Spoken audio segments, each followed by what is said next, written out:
Like और subscribe करें Sonia motivational ऐसे जब 20 साल पहले मैं खड़ा हुआ था ऐसे किसी ऑफिस में जाके, तो मुझसे पूछा गया था कि क्या है। किसी डायरेक्टर के असिस्टेंट ने पूछा था क्या है। मैंने कहा एक्टर हैं। बोले दिखने से तो लगते नहीं हो एक्टर हो। तो क्या होता था कि इंडस्ट्री में हमेशा ये चलन था कि एक्टर हीरो जो होता है वो 6 फुट का होता है और गोरा होता है और लंबा चौड़ा बल्ले छल्ले होते हैं। मतलब हम तो बस ऐसे ही चले गए थे, ऐसा ऐसा ऐसा समझता था वो।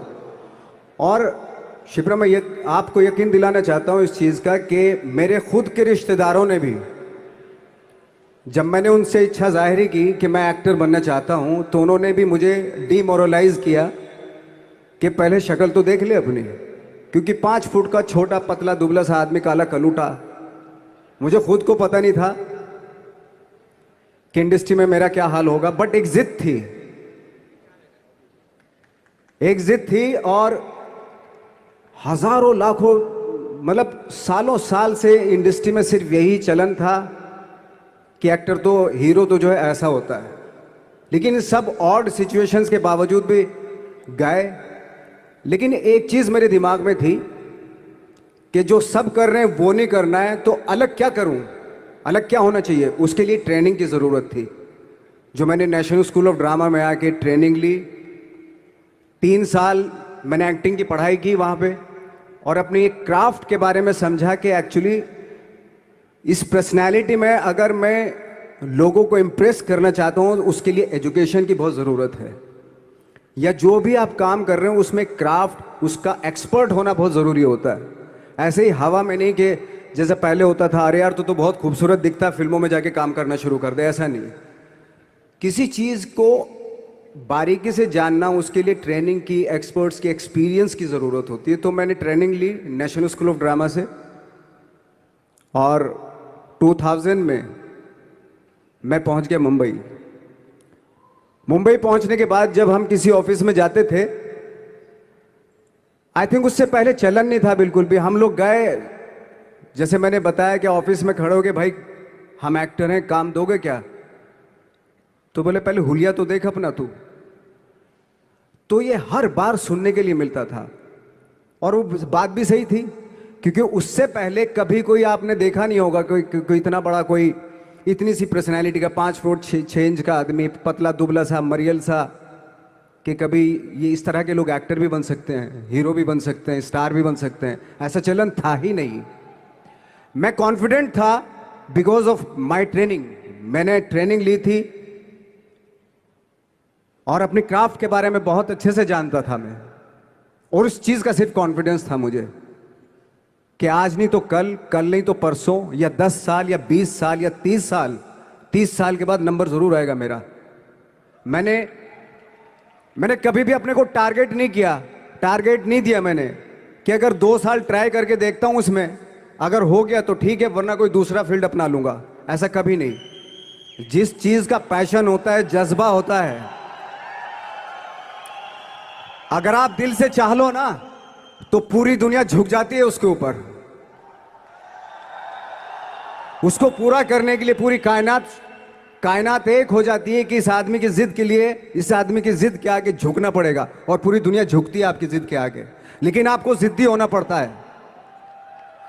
आपको बहुत सारे सेक्रीफाइस भी करने पड़ते हैं, क्योंकि ये आपने चाहा है। परीक्षा देनी पड़ती है आपको, जितना बड़ा इम्तहान होगा उतनी बड़ी परीक्षा भी देनी पड़ेगी। आसान काम नहीं है। छोटे छोटे टारगेट बनाएंगे तो छोटों में निपटारा हो जाएगा। हमेशा अपने आप को टारगेट बढ़ा दो।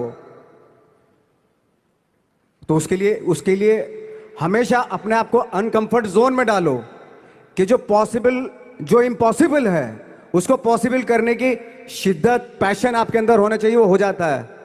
आज जो दुनिया में इतने सारे एक्सपेरिमेंट हुए हैं, ये सिर्फ इसी बिना पे हुए हैं, पागलपन के जरिए ही हुए हैं ये सारे एक्सपेरिमेंट। एक मैंने कहीं सुना था कि जब आप एक्सपेरिमेंट करते हैं तो फेलियर भी होते हैं, कई बार फेलियर होते हैं। कोई एक एक्सपेरिमेंट करने के लिए, कोई एक चीज़ करने के लिए बहुत बार हमने भी झेला है, बहुत बार फेलियर हुए हम लोग, लेकिन एटलीस्ट हमें इतने सारे फेलियर होने से इतने तरीके पता चले कि इन तरीकों से सक्सेस नहीं मिल सकती। फॉर एग्जाम्पल, एडिसन ने जब बल्ब का आविष्कार किया तो 100 बार एक्सपेरिमेंट किए अपनी जिंदगी में। 100 बार एक्सपेरिमेंट करने के बाद जब उसको पता चला कि अरे फॉर्मूला तो ये था बल्ब बनाने का, तो एटलीस्ट उसको ये, उसके साथ साथ उसको ये भी पता चला कि 100 जो तरीके हैं, 100 तरीकों से बल्ब नहीं बनता, ये भी पता चला उन फेलियर्स में उसको।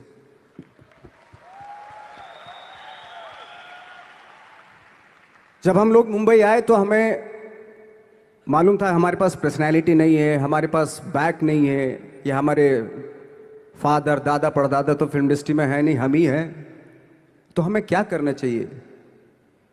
इसलिए लोगों के बीच में घुसे रहते थे, आम लोगों के बीच में घुसे रहते थे, उनका एक्सपीरियंस सुनते थे, उनको ऑब्जर्व करते थे। तो आई थिंक मेरे पास 15 साल तक, 10-12 साल तक कोई काम नहीं था। जैसे आपने बताया कि बहुत ही 10-10 सेकंड के रोल करके घर में आके बैठ जाता, पूरे साल खाली बैठे रहते थे हम लोग। लेकिन एक चीज थी कि लोगों के बीच में रहते थे। लोगों के बीच में रहने से ये एहसास हुआ हमें कि तरह तरह के लोग हैं, लेकिन हमारी इंडस्ट्री में सिर्फ एक ही तरह की एक्टिंग होती है। हजारों करोड़ों लोग हैं इस दुनिया में, लेकिन एक्टिंग सिर्फ एक ही तरीके से होती है हमारे यहाँ। तो मुझे लगा यार, ये मैं तो ट्रेन भी हूं, मुझसे अपनी आर्ट भी आती है, और हजारों लोगों को मैं ऑब्जर्व भी कर रहा हूं, तो ये तो सबसे अच्छा सूत्र है। इससे तो मैं बहुत कुछ कर जाऊंगा। तो जब ये सूत्र पता चला मुझे कि अब मैं ये जो हजारों लोगों को मैंने ऑब्जर्व किया है, अब जब भी मुझे कोई रोल मिलेगा उन्हीं में से वो एक इंसान होगा। उसी में वो ठाकरे, बाला साहब ठाकरे होंगे, उसी में मंटो होगा, उसी में गणेश गायतोंडे होगा, उसी में फैजल खान होगा, उसी में माजूमदार साहब होंगे। तो इस तरह के, ये कब हुआ? जब हमने लोगों को ऑब्जर्व करना शुरू किया, लोगों के बीच में रहे। मैं 15 साल के बाद जो मेरी लाइफ थी जिसमें खाने तक को नहीं मिलता था, अब फॉर्चुनेट अपने आप को समझने लगा था कि थैंक गॉड कि मुझे ऐसे लोगों के बीच में मुझे रहने का मौका मिला। तो कभी भी, आई थिंक मुझे लगता है कि कभी भी जब आप स्ट्रगल कर रहे होते हो ना, वो एक मौका होता है आपके पास, वो एक चांस होता है आपके पास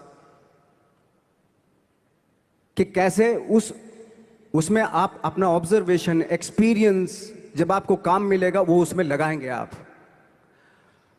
तो मेरी लाइफ बहुत ही, आज जब मैं सोचता हूं कि यार ये तो बहुत ही अच्छा हुआ था जो 15, 10, 12 साल मैंने बिना काम के गुजारे, जो लोगों के बीच में रहा था मैं, आज वो काम आ रहा है मेरे। जहां जरा सा कोई कैरेक्टर मिलता है तो आदमी इसलिए कनेक्ट करता है उनसे कि उनको लगता है कि यार ये तो मेरे पड़ोस का ही, आसपास का ही ये बंदा है। मैंने देखे हैं इस तरह के लोग। आई थिंक यही हमारी सबसे बड़ी जीत है एज एन एक्टर।